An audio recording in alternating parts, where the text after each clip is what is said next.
Class 12th के इस 15 unit के वीडियो में आपका बहुत बहुत स्वागत। आज हम इस यूनिट में रैखिक प्रोग्रामिंग यानी linear programming related topic discuss करेंगे, जिसमें डिफरेंट टाइप ऑफ प्रॉब्लम और उसके सॉल्यूशन से जुड़े हुए प्रश्नों पर डिस्कस करेंगे। इससे पहले हमने यूनिट 13 और 14 का डिस्कशन किया। उन सब वीडियो को आप एक कॉर्नर पे आई बटन है, इसे प्रेस करके एक सीक्वेंसली देख सकते हैं, अपने सिलेबस को अच्छे से कवर कर सकते हैं, रिवीजन कर सकते हैं, मिस किए हैं तो उन्हें शुरू से देख सकते हैं। आज के टॉपिक में हम देखेंगे कि किस टाइप की प्रॉब्लम होती है, क्या इनका सॉल्यूशन होता है, किस तरह की कंडीशन हमें दी जाएगी। तो फर्स्ट ऑफ ऑल देखिए आप, इष्टतम समस्या, ऑप्टिमल प्रॉब्लम। ऑप्टिमल प्रॉब्लम में दो टाइप की प्रॉब्लम है, जिसमें एक में अधिकतम और एकदम न्यूनतम, मैक्सिमम एंड मिनिमम। इस टाइप से दो प्रकार की कंडीशन में प्राप्त होगी क्वेश्चन में। मैक्सिमम में जैसे कोई भी व्यापार है या फिर कोई भी प्रोडक्शन से रिलेटेड कोई भी हम कार्य करते हैं, अपना उद्देश्य होता है, अपना टारगेट होता है मैक्सिमम प्रॉफिट का, अधिकतम लाभ का और ज़्यादा से ज़्यादा उत्पादन का।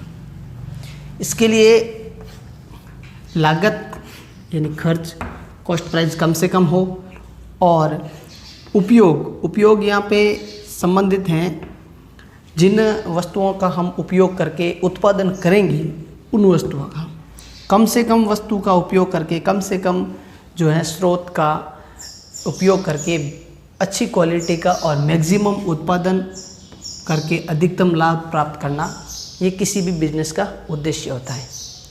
इसके लिए एक टर्म रहेगा हमारा उद्देश्य फलन, ऑब्जेक्टिव फंक्शन, जिसे हम जेड से रिप्रेजेंट करेंगे। प्रत्येक प्रश्न में अधिकतम या न्यूनतम संबंधित आपके पास जेड की वैल्यू होगी। उसमें अगर प्रॉफिट रिलेटेड है या प्रोडक्शन रिलेटेड है तो उसमें अधिकतम शब्द आएगा, मैक्सिमाइज होना है, और लागत है उससे संबंधित हो तो न्यूनतम होना है। इस प्रकार के समस्याओं में हमारे मैक्सिमम क्वेश्चन भोज्य संबंधित, जिसमें हमारे पास जो भी वस्तु अवेलेबल हैं, जो भी ऑब्जेक्ट है हमारे पास, उसका यूज़ करके टॉप क्वालिटी का भोजन बनाना। इसके अलावा परिवहन संबंधित कि कम से कम यातायात खर्च पर अधिक से अधिक ट्रांसपोर्ट करना, कोई भी सामान का इधर उधर एक स्थान से दूसरे स्थान तक भेजने में कम खर्च हो और अधिकतम लाभ हो। इसके अलावा हमारे प्रश्न रहेंगे उत्पादन संबंधित, जिसमें किसी कंपनी द्वारा टाइप ऑफ जो ऑब्जेक्ट है उन्हें अधिकतम मात्रा में उत्पादित करे, इस संबंधित प्रश्न रहेगा।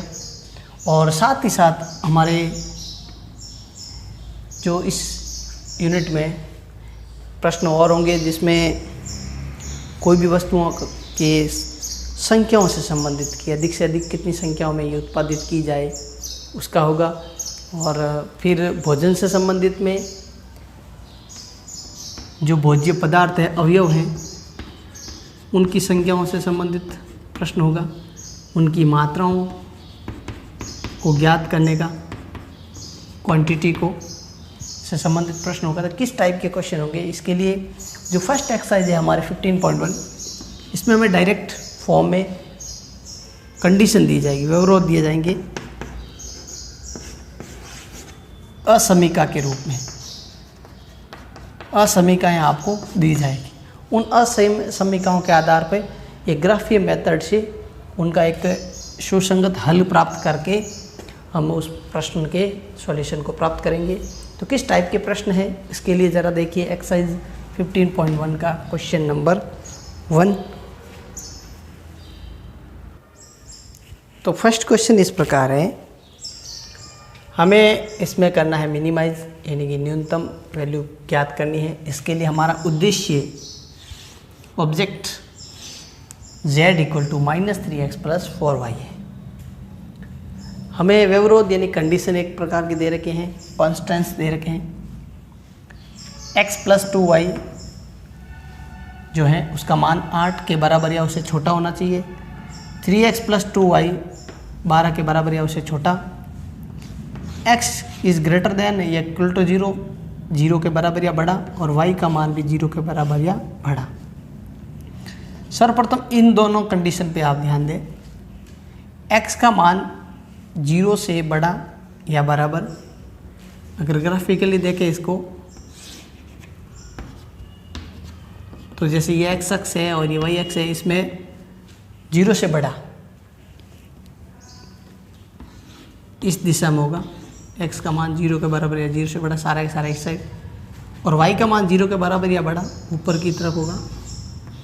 तो इन दोनों का देखिए कॉमन भाग ये हमारा फर्स्ट कोऑर्डिनेट है। इट मीन्स इस पूरे अध्याय के अंदर हमें जो भी सॉल्यूशन प्राप्त होगा वो प्रथम चतुर्थांश के अंदर प्राप्त होगा, फर्स्ट कोऑर्डिनेट के अंदर प्राप्त होगा। यानी सारी की सारी वैल्यू हम किसकी लेंगे? पॉजिटिव की लेंगे, x का भी मान और y का भी मान। ग्राफिकली लाइन हमारे इन कोऑर्डिनेट में जा सकती है, लेकिन हमारा उत्तर और जो हमारा हल क्षेत्र है वो किस में होगा? फर्स्ट कोऑर्डिनेट होगा। ये ध्यान रखें, इन दोनों का मीनिंग ये है। अब इन दोनों कंडीशन को देखते हैं। फर्स्ट देखिए x + 2y, इसको समीकरण में बदल के हम इसकी टेबल प्राप्त करते हैं पहले तो, और दूसरी है 3x + 2y। इक्वेशन के फॉर्म में इसकी टेबल किस प्रकार होगी देखिए ज़रा। आपने 10th में ग्राफिकली मेथड से इस टाइप के खूब क्वेश्चन प्रैक्टिस किए होंगे। 12th में हम डायरेक्टली इसकी टेबल तैयार करना डिस्कस कर लेते हैं। किस तरह से होगा देखिए ज़रा। इस क्वेश्चन में देखिए x और y का मान इस कंडीशन में, इस समीकरण में सबसे पहले जैसे x की वैल्यू 0 करें तो यहाँ पे देखो x हट जाएगा, y की वैल्यू 4 प्राप्त होगी, और जब y की वैल्यू 0 करें तो x की वैल्यू 8 प्राप्त होगी डायरेक्टली।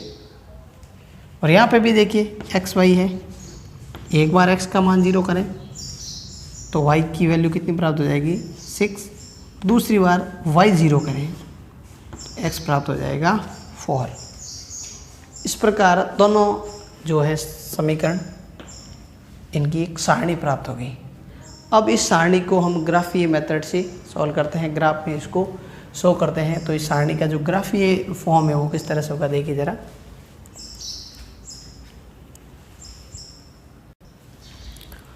तो ग्राफीय मेथड में हमने डिस्कस किया ही है कि सॉल्यूशन कौन से कोऑर्डिनेट में होगा? फर्स्ट कोऑर्डिनेट में होगा। इसलिए x की वैल्यू और y की वैल्यू पॉजिटिव वैल्यू हुई नोट की। ये मूल बिंदु है, ये y एक्सिस पूरा प्रोड्यूस हो रहा है, ये x एक्सिस प्रोड्यूस हो रहा है। इस तरफ हमें हल क्षेत्र प्राप्त नहीं होगा, इसलिए आपको इस पोर्शन पे ध्यान देना है। तो यहाँ पे ग्राफीय मेथड से देखिए बिंदु शो करते हैं। x का 0, y का 4,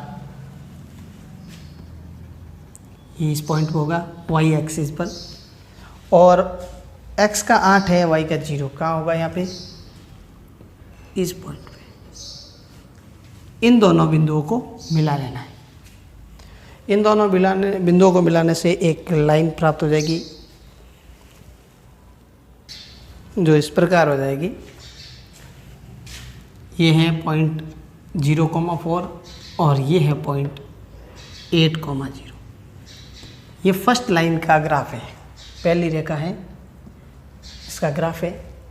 और यहाँ पर भी ध्यान दें, इसमें x + 2y 8 के बराबर या 8 से छोटे हैं, तो इसका हल क्षेत्र भी साथ साथ समझ लीजिए। ये फर्स्ट इक्वेशन है, फर्स्ट लाइन का है, इसके साथ फर्स्ट लगा देते हैं। तो इसका हल क्षेत्र किस तरफ होगा इसके लिए देखिए, अगर ये बराबर है तो ये लाइन को एकदम गहरा कर देना है। अब 8 से x + 2y का मान क्या है? छोटा है। तो इसको जांच करते हैं कि इसका हल क्षेत्र इस रेखा की दूसरी तरफ होगा या मूल बिंदु की तरफ होगा। इसका क्या तरीका रहेगा? इसके लिए x + 2y पर चेक करते हैं, ओरिजिन रख के x का भी मान 0 और y का भी मान 0। 0 + 0, तो यहाँ देखिए 0 जो है ना तो 8 के बराबर है और ना ही 8 से बड़ा है। 8 से छोटा हो सकता है। तो यहाँ पे देखिए 8 जो है वो 0 से बड़ा है। 8 की तरफ ये बड़े का निशान है, 0 छोटा है। ये बात सत्य सिद्ध हो गई। बराबर नहीं है लेकिन 8 बड़ा है। इसका मतलब इसका हल क्षेत्र मूल बिंदु की तरफ होगा, इस तरफ होगा। वापस समझ लीजिए इसको कैसे देखना है। ये रफ कार्य है, आपको इसको साइड में ही लेना है। x + 2y <= 8। y और x यानी दोनों की जगह 0 0 पुट करना है। 0 0 पुट किया तो ये देखिए 0 जो है वो 8 से बराबर तो नहीं है लेकिन छोटा प्राप्त हो गया। और छोटा यहाँ पे आ सकता है, यानी ये कंडीशन हमारे सत्य है। और सत्य हो तो जिस बिंदु को हमने रखा है उसी की तरफ ये हल क्षेत्र होगा, ये ध्यान रखें। इट मीन्स फर्स्ट लाइन का हल क्षेत्र मूल बिंदु की तरफ होगा। फर्स्ट कोऑर्डिनेट में है क्योंकि सेकंड और उसके आगे हम बढ़ेंगे नहीं, x और y > 0 है इसलिए। फिर देखते हैं दूसरी लाइन के लिए। तो दूसरी लाइन में देखिए 0x का और y का 6 है, कहाँ पे है, इस पॉइंट पर। और 4x का y का 0, ये हो गया इस पॉइंट में। अब जब इन दोनों पॉइंट को मिलाएंगे तो एक लाइन और प्राप्त होगी जो इस प्रकार है। 0,6 यहाँ है, 4,0 ये रहा। इस प्रकार दूसरी रेखा का समीकरण प्राप्त हो गया ग्राफीय रूप में। अब इसको चेक करते हैं। यहाँ पे x की जगह 0 और y की जगह 0 लेके 3x0 + 2y0, क्या ये 12 के बराबर या छोटा है? तो जी हाँ, बिल्कुल ये 12 से छोटा है। ये बात भी सत्य सिद्ध हुई। इसका मतलब इस लाइन का जो ग्राफ है उसका हल क्षेत्र मूल बिंदु की तरफ होगा। ये देखिए इसका एरो मार्क थोड़ा इस तरह से लगाते हैं।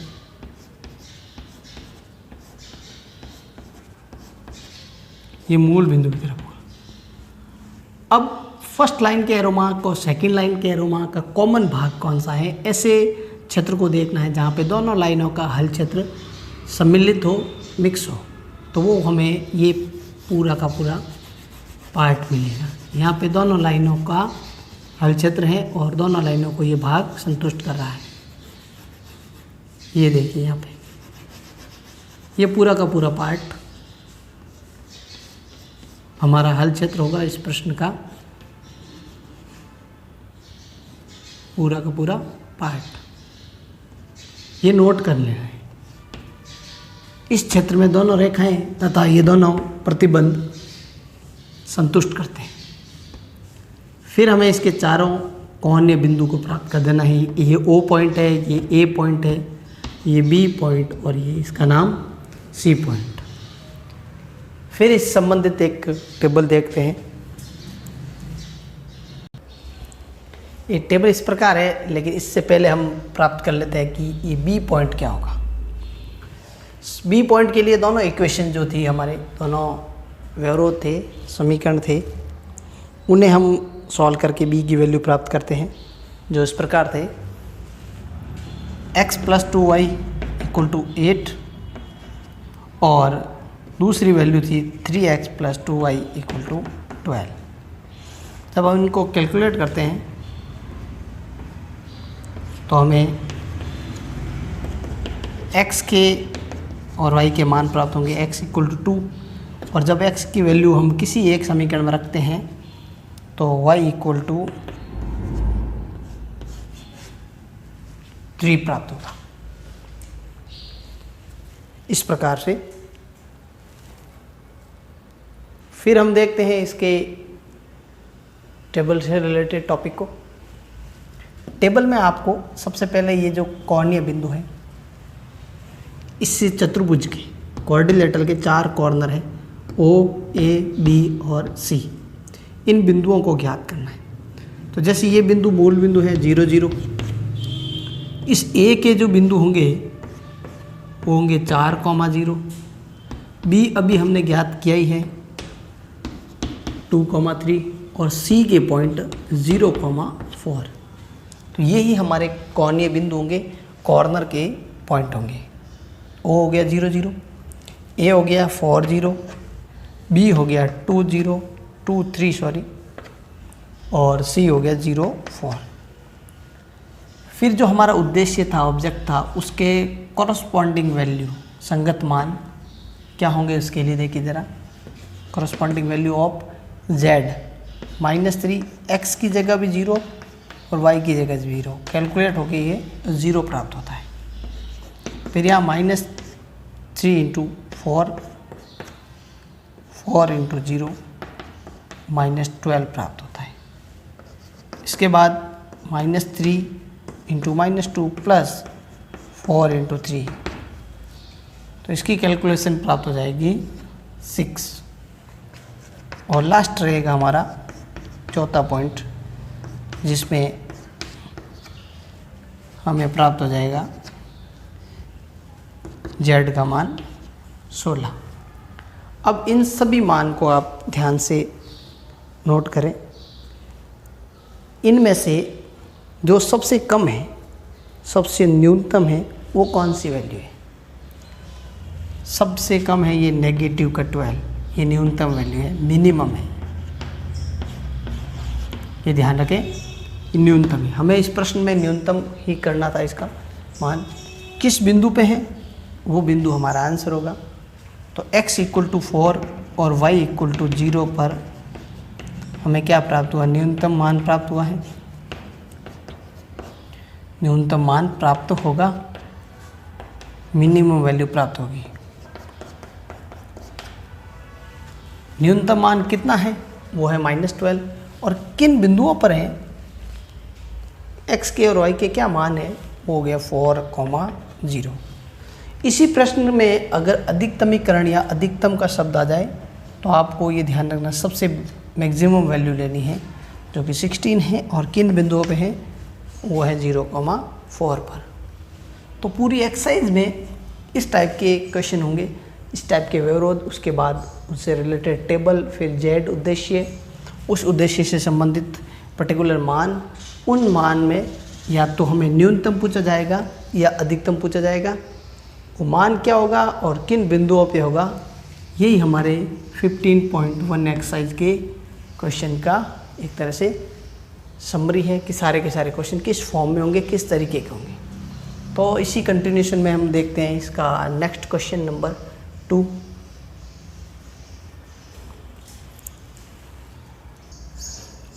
क्वेश्चन नंबर 2 में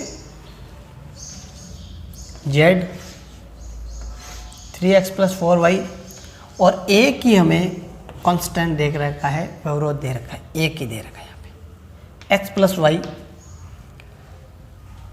< 4। इस रूप में 1 है, लेकिन ये भी व्यवरोध में ही काउंट होंगे, ध्यान रखें। x > एंड y > 0, ये फर्स्ट कोऑर्डिनेट है, हमने ये डिस्कस किया ही था। ग्राफिकली हमें इस लाइन को शो करना है, x + y = 4 को, और हमें इजीली 2 बिंदु प्राप्त हो जाएंगे इस टेबल के। सिर्फ इस लाइन को करना है, ये आप स्वयं प्रैक्टिस करें, सिंपल सा क्वेश्चन है। जब x 0 करेंगे y 4 होगा, y 0 करेंगे तो x 4 होगा। तो इस प्रकार ग्राफिकली ये इस तरह से आएगा 4,0 पर, और यहाँ होगा 0,4 पर। तीसरा हमारा कॉर्नर वाला बिंदु होगा, कोणीय बिंदु होगा 0 0, यानी हमें ये O, A और B, इस पर हमारे हल क्षेत्र की जांच करनी है, कहाँ पे मिनिमम है, कहाँ पे मैक्सिमम है।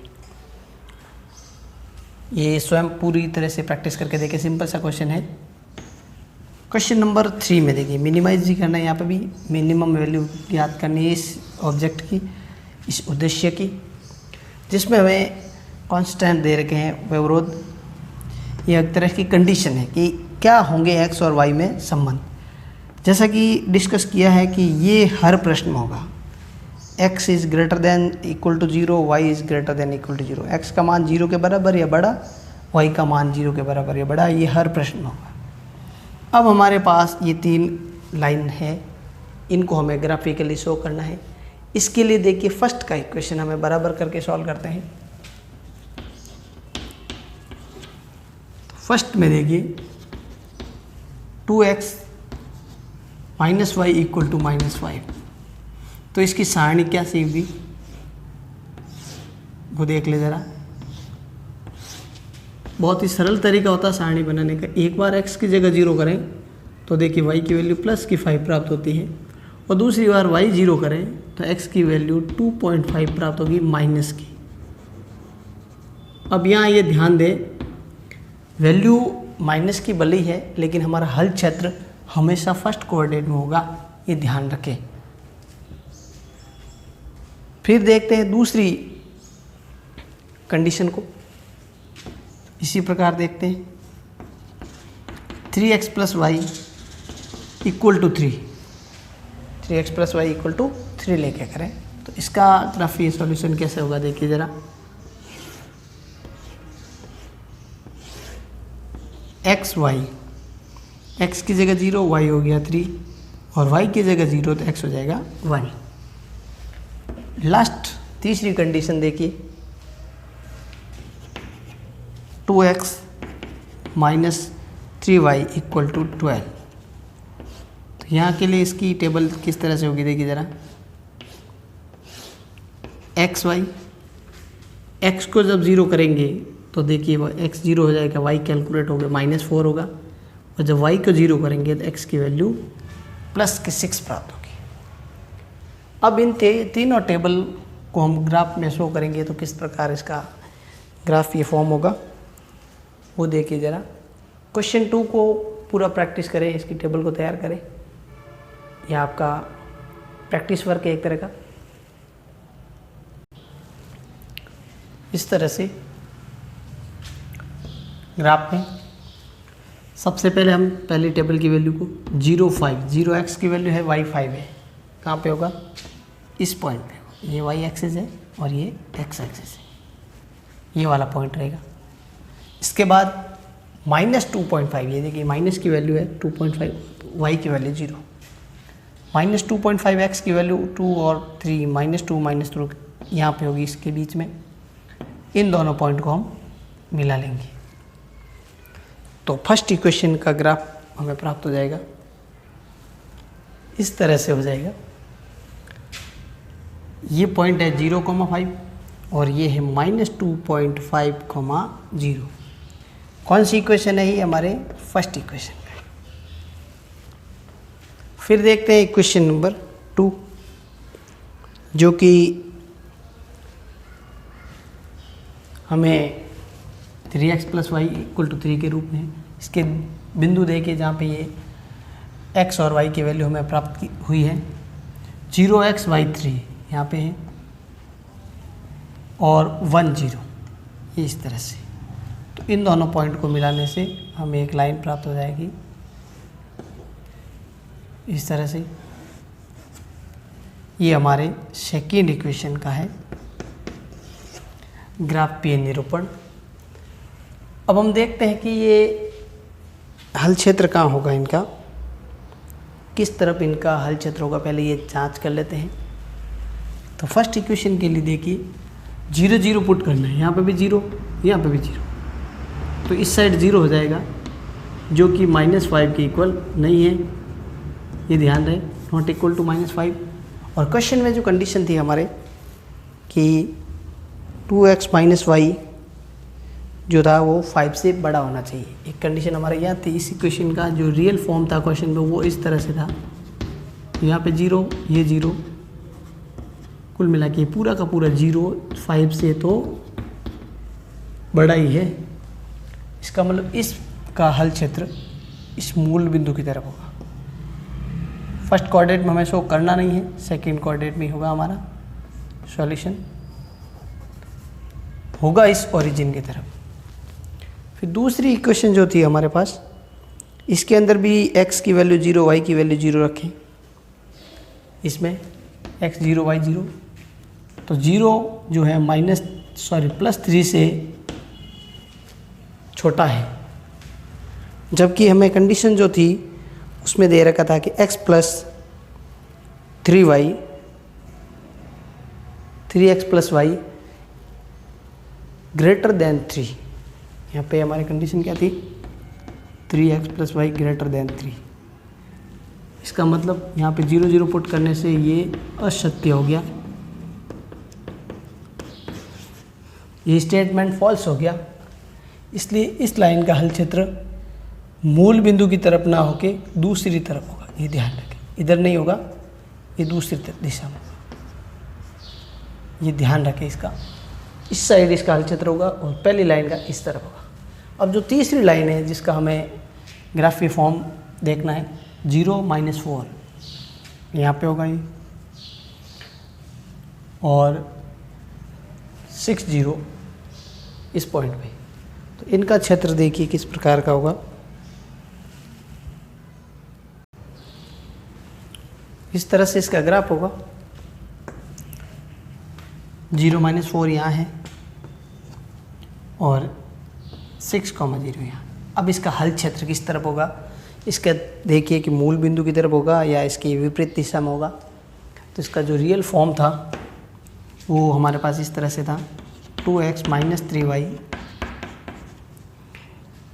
= या लेस देन 12 के। तो यहाँ पे 0 पुट करें, यहाँ पे 0 पुट करें तो ये इस साइड 0 हो जाएगा।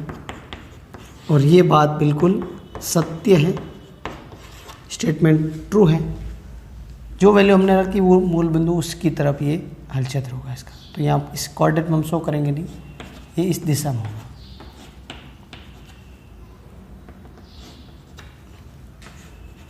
ये इस प्रकार से इसका हल क्षेत्र होगा। हमें x की वैल्यू 0 के बराबर या बड़ी दे रखी थी, तो इसलिए ऊपर की तरफ, y के लिए इस तरफ। फर्स्ट इक्वेशन जो थी हमारे उसका हल क्षेत्र इस तरफ, सेकेंड का इस तरफ, और थर्ड जो अभी हमने प्राप्त की है उसका हल क्षेत्र इस तरफ। यानी ये ओपन रह जाएगा, खुला रह जाएगा भाग। ये इस तरह से सबका हल क्षेत्र प्राप्त होगा।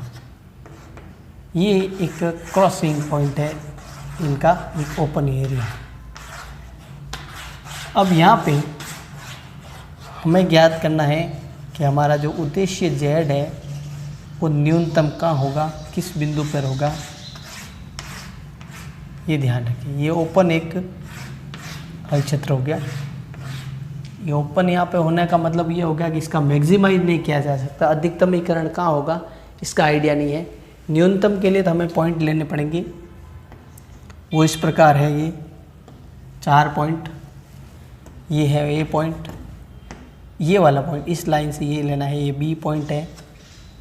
नोट करें इसको ज़रा, इस जगह पे ये बी पॉइंट है, ये रहेगा सी पॉइंट और ये होगा हमारा डी पॉइंट। इट मीन्स ए की वैल्यू जैसे 0,5, बी की वैल्यू 0,3, सी की वैल्यू 1,0 और डी की वैल्यू 6,0। ये इस प्रकार के बिंदु होंगे जो हमें जेड पर जांच करने हैं कि उसकी सबसे कम वैल्यू किस पे होगी। तरीका देखिए ज़रा। तो टेबल इस प्रकार आ जाएगी ABCD के मान से। जेड उद्देश्य हमें गिवन है, उसके संगत मान कॉरस्पॉन्डिंग वैल्यू कैसे होगी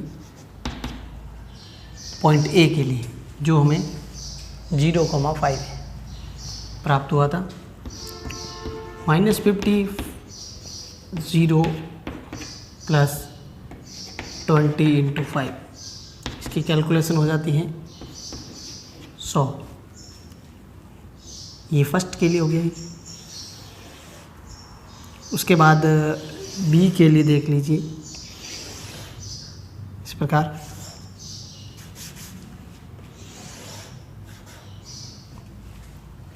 बी के लिए जेड की वैल्यू क्या प्राप्त हो जाएगी,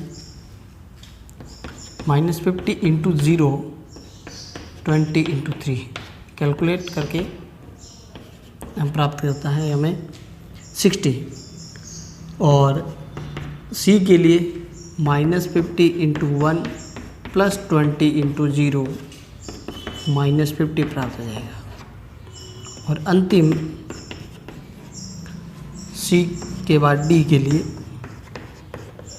हमें प्राप्त हो जाएगा -300। इन चारों में सबसे कम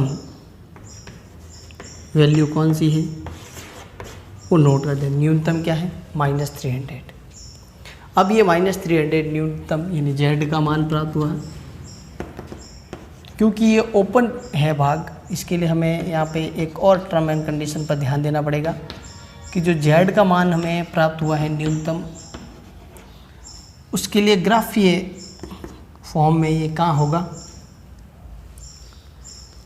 इससे पहले वाले क्वेश्चन या आगे और भी क्वेश्चन है जो यहीं तक होंगे कि न्यूनतम किस पे प्राप्त हुआ, वो बिंदु हमें याद करने हैं। लेकिन जब भी ये क्षेत्र ओपन हो जाए, खुला हो जाए, उसके लिए टर्म एंड कंडीशन को ज़रा ध्यान देना कि जो जेड का मान -300 प्राप्त हुआ है, इसका हम अगर ग्राफीय निरूपण करें और इस सुसंगत हल के अंदर कोई भी पॉइंट आ जाता है जेड का, तो ये न्यूनतम वैल्यू नहीं होगी। यानी यहाँ पे किसी भी बिंदु पर ये जेड उद्देश्य संतुष्ट कर लेता है तो नहीं होगी। इस जेड का ग्राफ इस हल क्षेत्र से एक तरह से बाहर होना चाहिए, दूसरी तरफ होना चाहिए, या ऐसी जगह होना चाहिए जहाँ पे ये हल क्षेत्र नहीं हो। तो देखते हैं ये हल क्षेत्र में है या नहीं है। इसमें कैलकुलेट करते हैं। -5x + 3y = -30। ग्राफीय फॉर्म इसका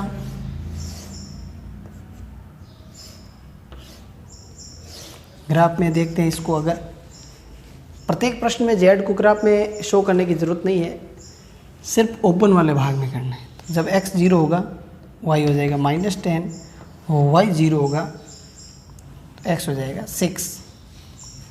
तो इसको अगर हम ग्राफीय शो करें तो ये जो 6,0 है, ये देखो 6,0 इस ग्राफ को बनाने पर हमें ये कॉमन यानी ये उभयनिष्ठ बिंदु प्राप्त हो जाएगा। ये उभयनिष्ठ बिंदु होगा जेड उद्देश्य का कॉमन पॉइंट।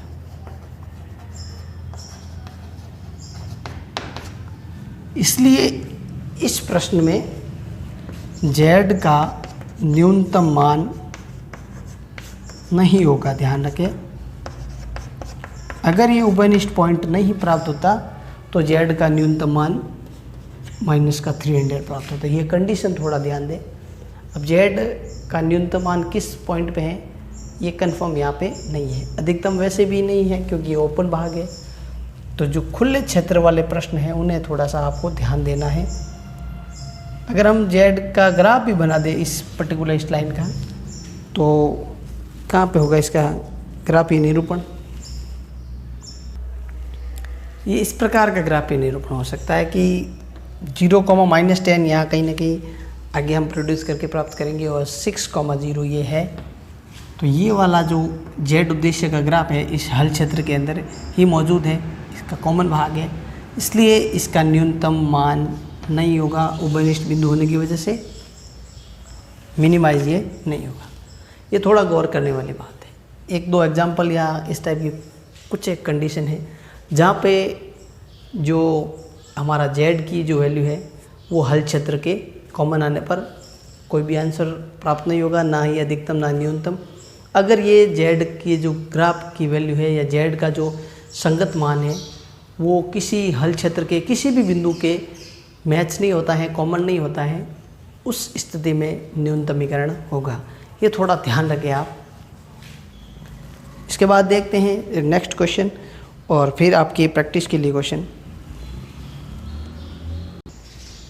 इससे आगे क्वेश्चन नंबर 4 है जिसमें आपको न्यूनतम वैल्यू फाइंड करनी है। न्यूनतम वैल्यू फाइंड करनी है जेड उद्देश्य 3x + 5y की। हमें कंडीशन क्या दे रही है, व्यवरोध हमें x + 3y > 3 या = 3, x + y > 2, x का मान 0 से बड़ा या बराबर, y का मान 0 से बड़ा या बराबर। इस प्रकार से इसका भी आप ग्राफ ये शो करेंगे इन दोनों समीकरण का। और फिर ये तो फर्स्ट कोऑर्डिनेट है ये, तो यहाँ पे भी आप पूरा परफेक्ट करके डायग्राम देखेंगे तो एक ओपन क्षेत्र आएगा, एक खुला भाग आएगा जो क्वेश्चन नंबर 3 में आया था। फिर उस पर हमें न्यूनतम वैल्यू प्राप्त होगी। पहले न्यूनतम वैल्यू प्राप्त हो जाएगी, निम्नतम वैल्यू प्राप्त हो जाएगी। क्या होगी वो वैल्यू? उस वैल्यू को आपको z के इक्वल लिखना है। z के इक्वल क्या वैल्यू रखनी है? न्यूनतम वैल्यू।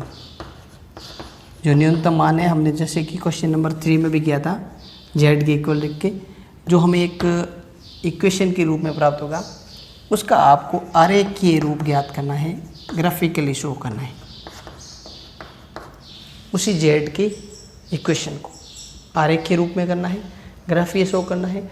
अगर उस आरेखीय रूप में, ग्राफीय रूप में शो करने पर हमें जो हमारा हल क्षेत्र है, हल क्षेत्र में अगर कॉमन भाग प्राप्त हो जाए या उभयनिष्ठ बिंदु प्राप्त हो जाए तो न्यूनतम मान नहीं होगा। जैसा कि क्वेश्चन नंबर 3 में उभयनिष्ठ बिंदु प्राप्त हो गया था और न्यूनतम मान नहीं हुआ था। अगर यहाँ पे कोई उभयनिष्ठ मान प्राप्त नहीं होता है, यानी कि कॉमन पॉइंट नहीं हो, तब न्यूनतम मान होगा। ये ध्यान रखें। यह आपके प्रैक्टिस के लिए है, बेसिक इसका समझा दिया है, आपको इससे अच्छे तरीके से कवर करना है। हम करते हैं क्वेश्चन नंबर 5 अब, जिसमें न्यूनतम और अधिकतम दोनों मान हमें ज्ञात करने हैं।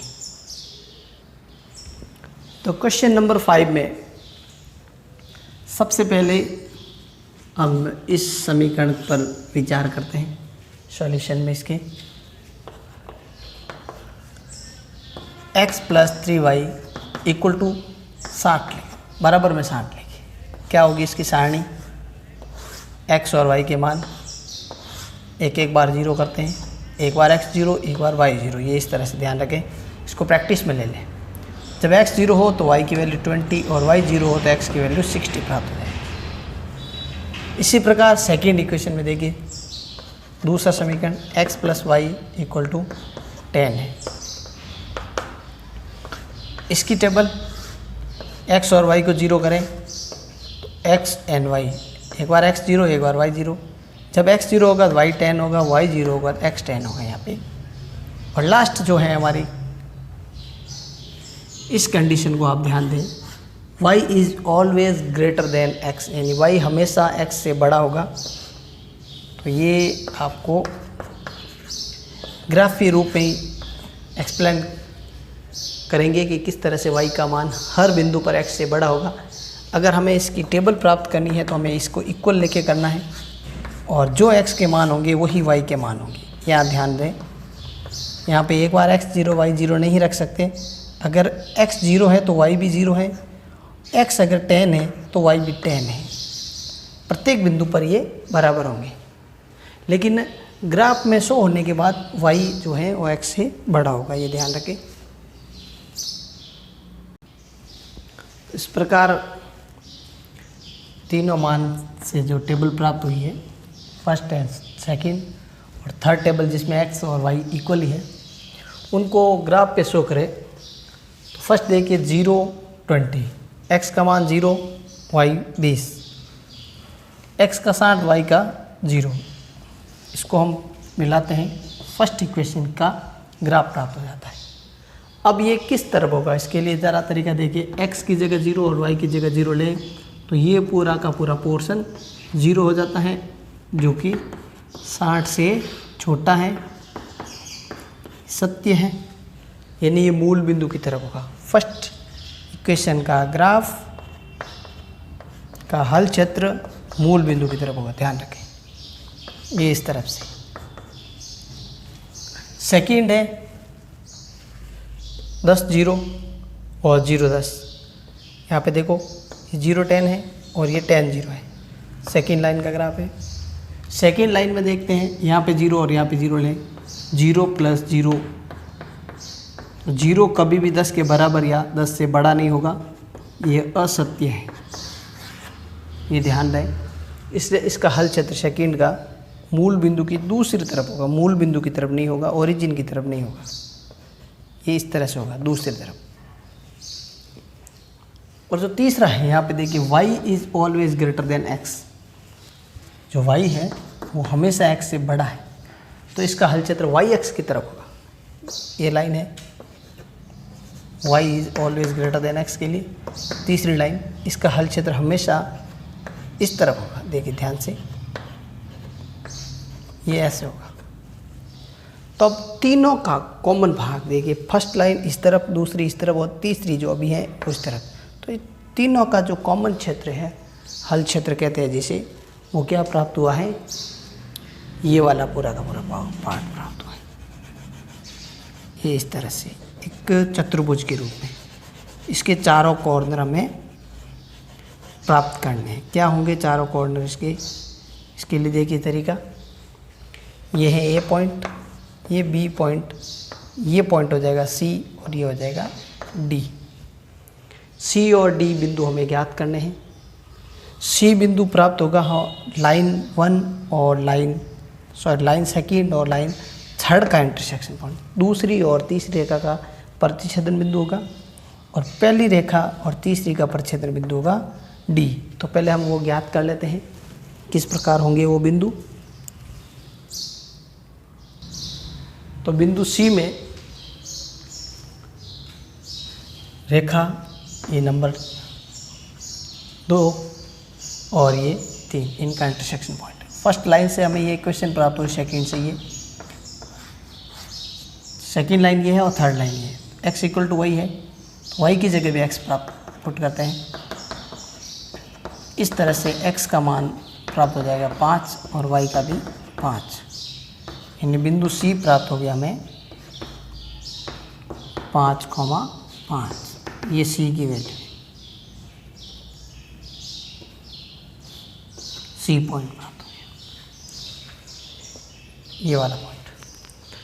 डी के लिए देखिए इक्वेशन जो फर्स्ट था और थर्ड, इन दोनों को सॉल्व करते हैं। y और x इक्वल है, यहाँ पुट कर लेते हैं। x + 3, y की जगह भी x, 4x 60, x equal to आ जाएगा 15, तो y भी मान आ जाएगा 15। ये x और y के मान है, तो d बिंदु प्राप्त हो गया 15,15। ये d का पॉइंट 15 और ये C पॉइंट जो है हमने प्राप्त किया है 5,5। इस प्रकार हमें चारों बिंदु प्राप्त हो गए। अब इनसे निर्मित टेबल से हम चेक कर लेते हैं मैक्सिमम और मिनिमम वैल्यू क्या आएगी।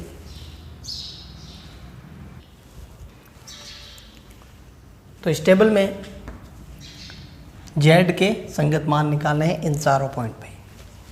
A और B ग्राफिकली ये देखिए शो हो रहे हैं। C और D हमने अभी प्राप्त किए हैं, जहाँ पे इंटरसेक्शन होता है लाइनों का। सेकंड और थर्ड का लाइन का इंटरसेक्शन C पे और फर्स्ट और थर्ड का इंटरसेक्शन D पे प्राप्त होता है। तो इस तरह से C और D प्राप्त होता है। यहाँ पे इन पर्टिकुलर वैल्यू पर Z का क्या मान होगा, इसके लिए देखिए x की वैल्यू 0, y की वैल्यू 20। ये Z प्राप्त हो जाएगा 0 + 180। फिर है Z इक्वल टू 3, x की जगह 0 है, y की जगह कितना है 10 है, तो 0 + 90, इस तरह से प्राप्त हो जाएगा 90। उसके बाद है 5 पर, x की जगह भी 5 और y की जगह भी 5। इस तरह से 15 + 45 टोटल हो जाएगा 60। और लास्ट है 15 पर इनके मान क्या होंगे। तो इनके मान 15 पे हो जाएंगे 180। तो इस पूरी टेबल में सबसे कम मान हमें 60 प्राप्त हुआ और सबसे अधिक 2 जगह प्राप्त हुआ, यहाँ पे और यहाँ पे। तो न्यूनतम मान मिनिमम वैल्यू 60 है। किस बिंदु पर है, बिंदु x और y कितने पर है 60 का मान, 5 पर, ये ध्यान है। और अधिकतम मान कहाँ है, मैक्सिमम वैल्यू कहाँ है, अधिकतम मान है हमारे यहाँ पे 180, 2 बार है तो बिंदुओं, यहाँ पे 2 बिंदु हैं। बिंदु कौन कौन से हैं? एक तो 0,20 और दूसरा 15 पर। इस प्रकार हमारे सॉल्यूशन प्राप्त हो गया है। अब क्वेश्चन 6 से 8 तक प्रैक्टिस के लिए आपके सामने क्वेश्चन है, उन्हें आप बार बार प्रैक्टिस करें।